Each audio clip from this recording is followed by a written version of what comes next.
Mario Kart has been a staple of every Nintendo console since the SNES. Its crazy and wacky take on the kart racing genre has most definitely changed how a lot of people view kart racers. And with Mario Kart 8 Deluxe being the best-selling Mario game of all time, it's safe to say that this one simple spin-off series has without a doubt become one of Nintendo's biggest IPs. With just about every person to ever touch a video game controller having at least one experience with the series.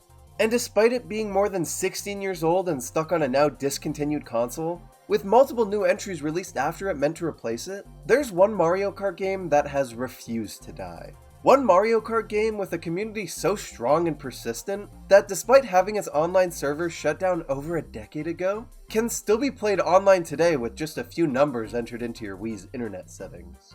That game is of course none other than Mario Kart Wii. This game is very important to me. It was my first Mario Kart game and therefore was my introduction to the series. But as I grew up and more Mario Kart games came out, along with me going back and playing all the other ones I didn't grow up with, you'd think Mario Kart Wii would just become a distant memory. A nostalgic game for sure, but not one that I'd ever go back to that often, especially due to how many others there were to play. However, that is the complete opposite case. I still go back to Mario Kart Wii quite regularly. There's something about it that just keeps sucking me back in. Some genius to it that I just can't get enough of. And in this video, I really want to take a deep dive into this game, and try to truly figure out why I and so many others can't stop going back to this game every once in a while.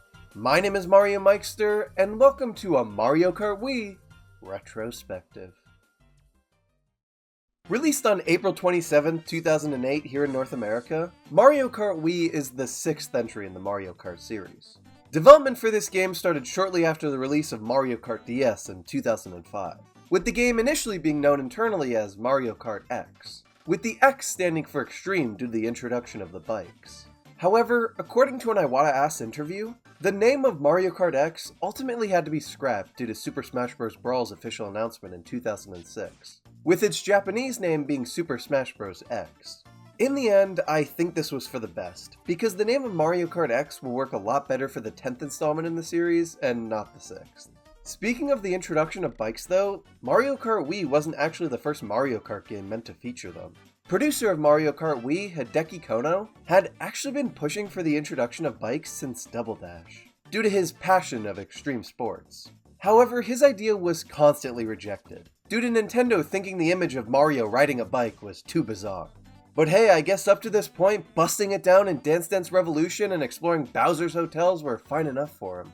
Jokes aside though, alongside the introduction of the bikes, the other big gimmick of Mario Kart Wii was its motion controls. Allowing players to actually steer the kart by tilting a sideways Wii remote in the direction you wanted to turn was an idea the team loved, and really wanted to nail down.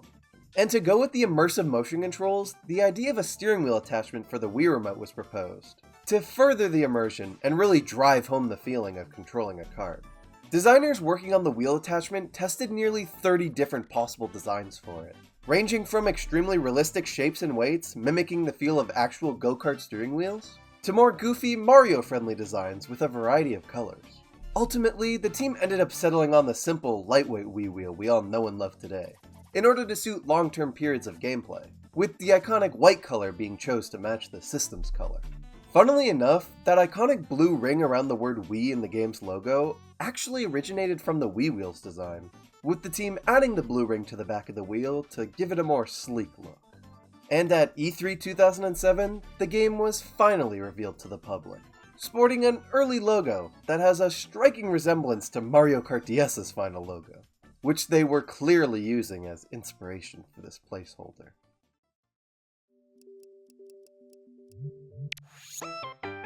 Mario Kart Wii! Woohoo!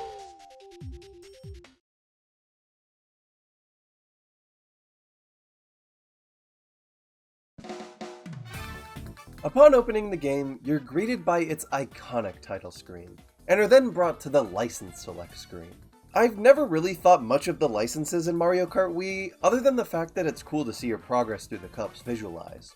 But just now when working on this video, I realized that this is the only Mario Kart game to feature multiple different save files built in, which is probably to accommodate for the fact that the Wii was marketed as a console a whole family could use.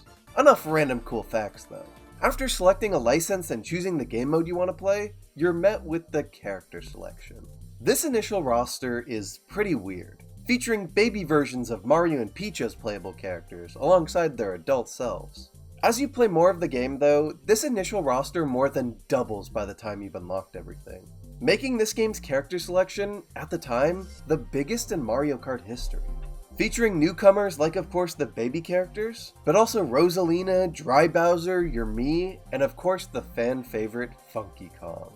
And alongside this huge cast of characters, also comes a huge variety of karts and bikes to choose from, with each weight class having its own selection of 6 karts and 6 bikes to choose from. The vehicle selection in this game is easily one of my favorites in the entire Mario Kart series, even factoring in 7 and 8's much more robust kart customization. There's some really cool vehicles here that trump the customization of those games just due to their design. I mean, you got the iconic Wild Wing and Flame Runner, the Bullet Bike and Dolphin Dasher. It's a real shame the only kart that they brought back from this game into 8 was the Blue Falcon, but even that's literally from F-Zero. Some of the combinations you can make here, like Toad and the Tiny Titan, are super cute. And I remember just how much dopamine I would get from hearing that iconic unlock sound. Speaking of unlockables though, Mario Kart Wii does an amazing job at rewarding players with not only just how much cool stuff there is to unlock, but how you unlock it. Coming from a game like Mario Kart 8 Deluxe, which literally has all speed classes and characters unlocked from the second you boot up the game, with the only unlockables being the kart parts which you just get over time by collecting coins in races, something you don't at all go out of your way to do, to Mario Kart Wii's unlock system is crazy. And while I respect 8 Deluxe's approach to having practically everything unlocked from the start so you can just get into whatever you want to do, there's something really special about some semblance of progression in a Mario Kart game. It gets you excited and gets you to explore parts of the game you may have never thought to check out. And no Mario Kart game does this idea better than Mario Kart Wii. Not only are there a ton of things to unlock here, but in most cases, there's more than one way to do it. For example, in order to unlock the legendary Funky Kong, you can either unlock 4 expert staff ghosts and time trials by beating 4 of the normal Nintendo time trial ghosts on any track, finish a total of 2,250 races overall, or 25 online ghost races, which basically just see you go up against a random ghost someone's uploaded online and try to beat it. These different unlock methods are super cool because it means regardless of what you do, you technically will eventually unlock just about everything by playing an absolutely insane amount of races. But for those who go out of their way to research online or buy a player's guide, they can easily pinpoint what thing they want to unlock and how they want to do it. Along with this, some of the unlockables also offer really cool challenges to the player that even the most diehard Mario Kart fans probably wouldn't be attempting due to how random they are.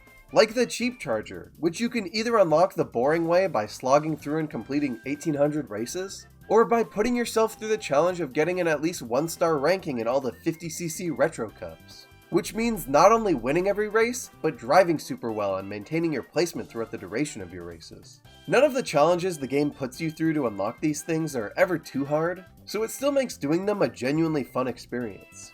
Overall, the unlockables add a cool sense of progression that I will always appreciate, and is something I really hope to see return in a future Mario Kart game. Enough about unlockables though. One of the most important things for any Mario Kart to get right is its track selection. And when it comes to this entry, oh man did they nail it. Mario Kart Wii has easily the most iconic base track selection in the entire series. There are so many new courses here that would go on to be staples of the series. And I just want to highlight a few of my favorites, and why I think they're so great. Starting off with Toad's Factory. This is one of the very few Nitro courses in Wii that's never been remade. And while a lot of people were expecting to see it in the Booster Course Pass, I was not surprised when it didn't show up, as I firmly believe Nintendo are saving this course for the next Mario Kart. You can quote me on that. Onto the track itself, the factory setting is just so good. I mean, the music perfectly accompanying the factory theme, alongside all the obstacles of the track being the actual moving machinery of the factory, makes racing through this place a total blast. Although, I will never forgive this track for the absolutely evil Toads operating these bulldozers, and always making me get stuck in the mud here.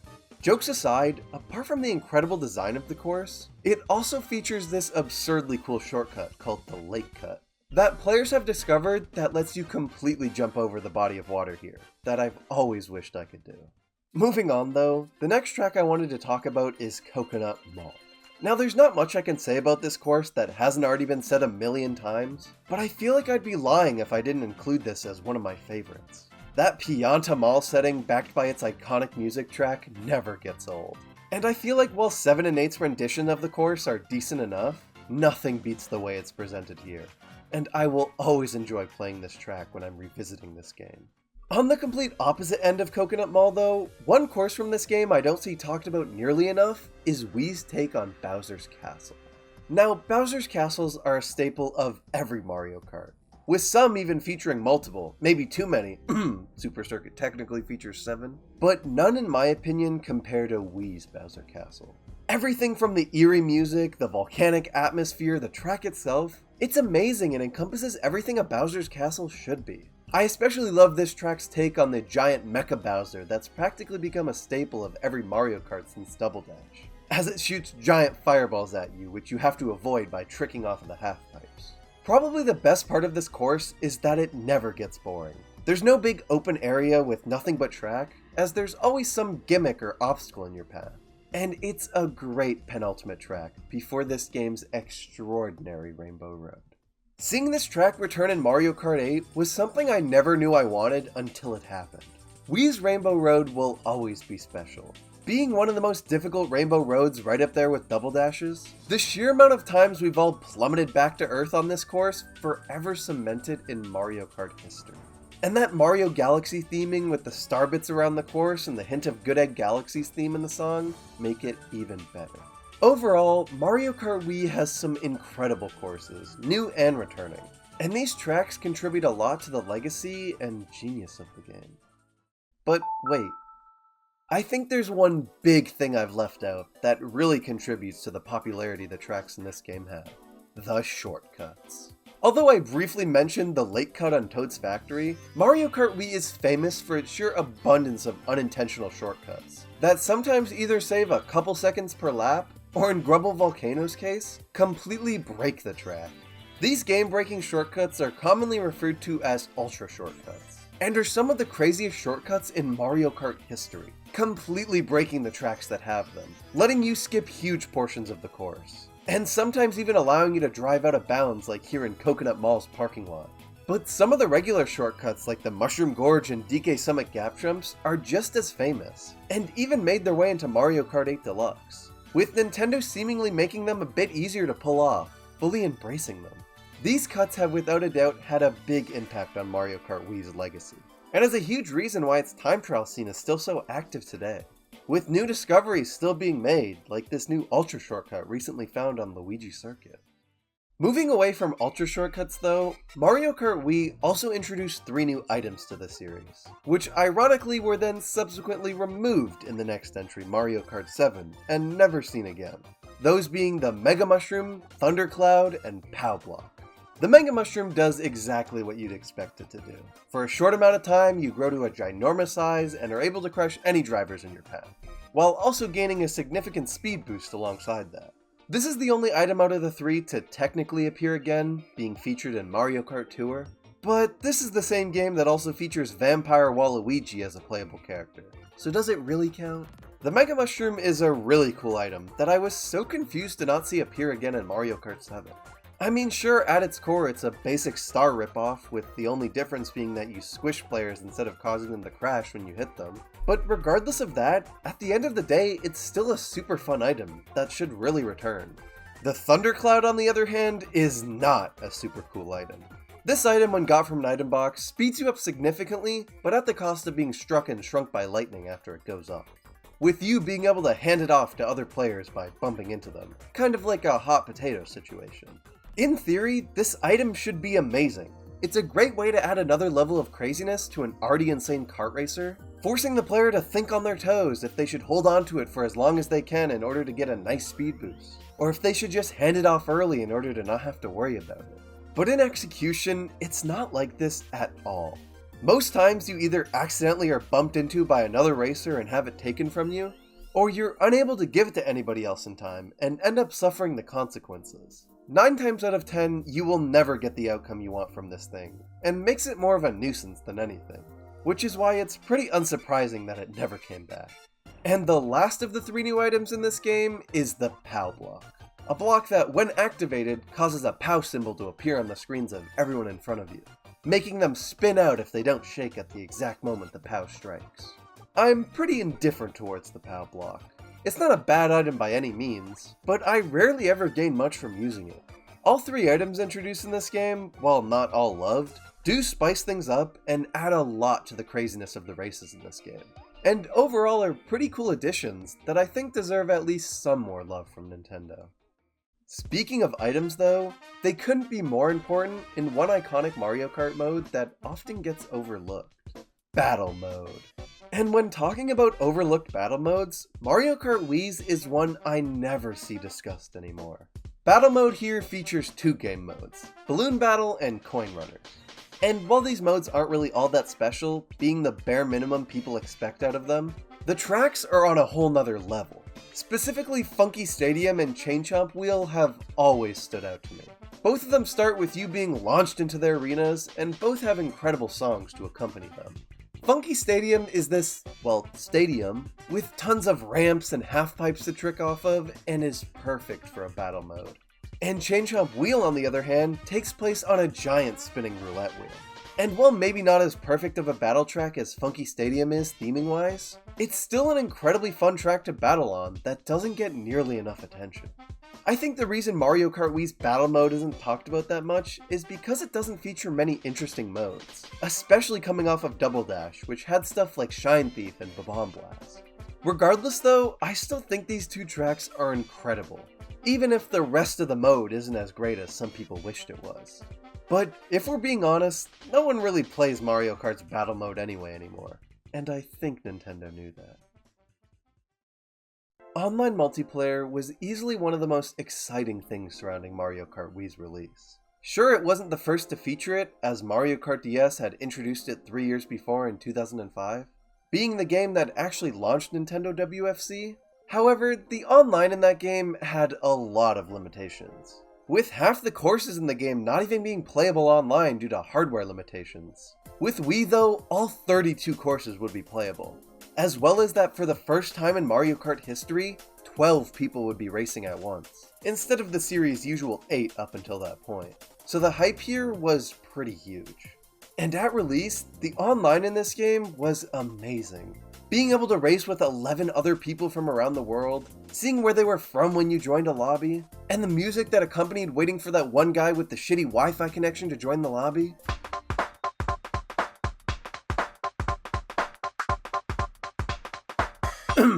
It was great. But while the rest of the world was having fun racing around Daisy Circuit and growing their VR scores to try and reach the elusive 9999 VR, others saw Mario Kart Wii's Online as an opportunity. An opportunity to finally get back at the series for all the blue shells they were hit by as a kid, all the red shells that chased them down, and all the unfair losses that plagued their memories. Or they were just bored out of their mind and wanted to wreak havoc. Hacking. This was a huge part of Mario Kart Wii's Online back in the day. And I say huge part and not huge problem, as the hacking was some of the funniest stuff to come out of this game at its release. Nintendo had no way of stopping these hackers, and every once in a while playing online, you'd run into someone with an unreachable VR score that they hacked themselves in, and even before Lakitu can complete the countdown, they'd be launching 32 blue shells, lining the wall with green shells, and constantly spamming lightning bolts to make sure everyone was feeling their wrath. These hackers were rarely malicious either. At the end of the race, they would never boost ahead to win, but would almost always stick back and get last place, so that unreachably high VR score they hacked in would give everyone in the lobby a big boost to their own VR, almost as a reward for putting up with the hell they put you through. The chaos that ensued in these hacked lobbies are still some of the funniest early memories I have with this game, and will always have a special place in my heart. But as the saying goes, all good things must come to an end. And on May 20th, 2014, Mario Kart Wii's online servers were officially shut down, alongside every other online service for the Wii and DS, as the Wii U and 3DS were what Nintendo was focused on now, and they couldn't keep supporting a console that wasn't even being sold. This upset a lot of people. I mean, sure, Mario Kart 8 was only a few days away from releasing, but it just wasn't the same. They still wanted to be able to play the same game they'd been able to play online for years. So in classic Nintendo fan fashion, the community took matters into their own hands, and had their own online custom servers for the game up and ready 10 days before Nintendo shut down their own. Yeah. The name of this service is WiiMfi, and is still used today for not only Mario Kart, but a variety of Nintendo DS and Wii games that work with it. This service was a godsend to people disheartened by the announcement of the server shutting down, and it's how I'm still able to play Mario Kart Wii online today on my actual Wii. It's super cool and something I highly recommend if you have a copy of the game in a Wii. It's literally as simple as inputting a few numbers into the internet settings, and is a great way to revisit this game. Mario Kart Wii is without a doubt one of the best kart racers out there. This is a timeless gem with a community that's just as active as Mario Kart 8 Deluxe is, and one that I think will continue to flourish for a long time. Ever since its release all the way back in April of 2008, this game has consistently been praised for its great track selection, unique control options, amazing character roster, and of course, its insane shortcuts. A lot of games that people grew up with and suddenly remember and play again when they're older are blinded by the nostalgia from their childhood, overlooking the abundance of negative aspects in the game and only focusing on the memories they hold with it. With Mario Kart Wii, however, this isn't the case at all. This is a game that anyone can play for the first time now and love. It's a game that still stands just as strong as it did the day it was released. And due to the sheer dedication of its fan base, every aspect of it can be experienced today just as it could back in 2008. This is a game with a legacy so strong that when the Booster Course Pass was releasing, fans of other Mario Karts were starting to get jealous when Mario Kart Wii kept getting all the love from Nintendo. Everything from the abundance of Wii tracks they brought back, to characters like Funky Kong, shows Nintendo is quite aware of how much people love this game. And it's super funny to see them flounder around trying to appease that fan base, even including and making more accessible some of the famous shortcuts in Wii and the tracks they brought back. In the end, Mario Kart Wii will forever be a game I hold very close to my heart. And while my personal favorite Mario Kart might always be changing, this game will never not be special to me.